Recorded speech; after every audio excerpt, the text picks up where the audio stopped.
சிறந்த வாழ்க்கை தத்துவ பொன்மொழிகள். கஷ்டப்படுறவங்கிட்ட சிரிப்பு இருக்காது, சிரிப்பவங்கிட்ட கஷ்டம் இருக்காது. ஆனால் கஷ்டத்துலேயும் சிரிக்கிறவங்கிட்ட தோல்வி இருக்காதுங்க. கடலில் இருக்கும் அத்தனை நீரும் ஒன்று சேர்ந்தால் கூட ஒரு கப்பலை மூழ்கடிக்க முடியாதுங்க. கப்பலுக்குள் புகுந்தால் மட்டுமே அது சாத்தியம். அதுபோல தாங்க வாழ்வின் எந்த பிரச்சனையும் உங்களை பாதிக்கவே முடியாது, நீங்கள் அனுமதித்தால் தவிர. உங்கள் கதையை நீங்கள் எழுதும் பொழுது பேனாவை யார் கைக்கும் கொடுத்து விடாதீர்கள். துருப்பிடித்து தேய்வதை விட உழைத்து தேய்வதே சிறந்ததுங்க. உங்கள் முதுகுக்கு பின்னால் பேசுபவர்களை பற்றி கவலைப்படாதீர்கள். நீங்கள் அவர்களுக்கு 2 அடி முன்னால் இருக்கிறீர்கள் என்று பெருமைப்படுங்கள். முடங்கி கிடந்தால் சிலந்தியும் சிறைப்பிடிக்கும். எழுந்து நடங்கள், எரிமலையும் வழி கொடுக்குங்க.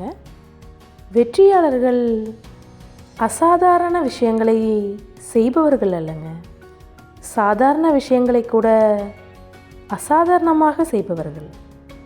வாழ்க்கையில் கஷ்டம் வருவது உங்களை அழிப்பதற்கல்லங்க, உங்களில் மறைந்திருக்கும் திறமையை வெளிக்கொண்டு வருவதற்கு.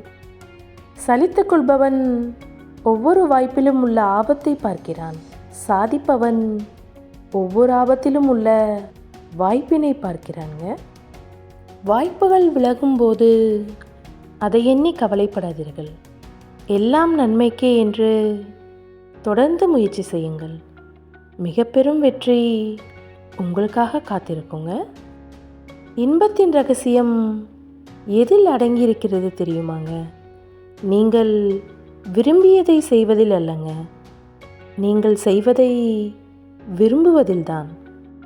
யானைக்கு கரும்பு தோட்டமே தேவைப்படுகிறது, எறும்புக்கு சக்கையே போதுமானதாக இருக்கிறது. தோட்டம் கிடைக்கும்போது யானையாக இருங்கள், சக்கை கிடைக்கும்போது எறும்பாய் இருங்கள். எதிர்காலம் பற்றி வீணாக சிந்திக்காதீர்கள். உங்களுக்குரிய கடமையை துணிவுடன் செயல்படுத்துங்கள். வெற்றியோ தோல்வியோ அதை கடவுளிடம் ஒப்படைத்து விடுங்கள்.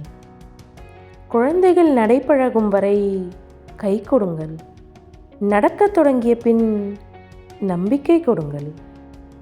நம்பிக்கையை விட தைரியமான ஒன்று வேறு ஏதும் இல்லைங்க. உங்களை விட்டு விலகி செல்பவற்றை சந்தோஷமாக வழி அனுப்பி வையுங்கள். வாழ்க்கை அதைவிட ஒரு சிறந்த பரிசை தயாராக வைத்திருக்கிறது என்று அர்த்தம். ஒருவனை மனிதனாக ஆக்குபவை உதவிகளும் வசதிகளும் அல்ல, அவனுக்கு ஏற்படும் இடையூறுகளும் துன்பங்களும் தான். விழுதல் என்பது வேதனை, விழுந்த இடத்தில் மீண்டும் எழுதல் என்பது சாதனை. கவலையை நினைத்து கண்ணீர் சிந்துவதை விட லட்சியத்தை நினைத்து வியர்வை சிந்துங்கள், எளிதில் சாதித்து விடுவீர்கள். பெரிதாக யோசியுங்கள், சிறிதாக தொடங்குங்கள். ஒரே நாளில் உயர்ந்து விட முடியாதுங்க. வெற்றியை தேடி நீங்கள் செல்லாதீர்கள், உங்கள் மீது முழு நம்பிக்கை வையுங்கள்.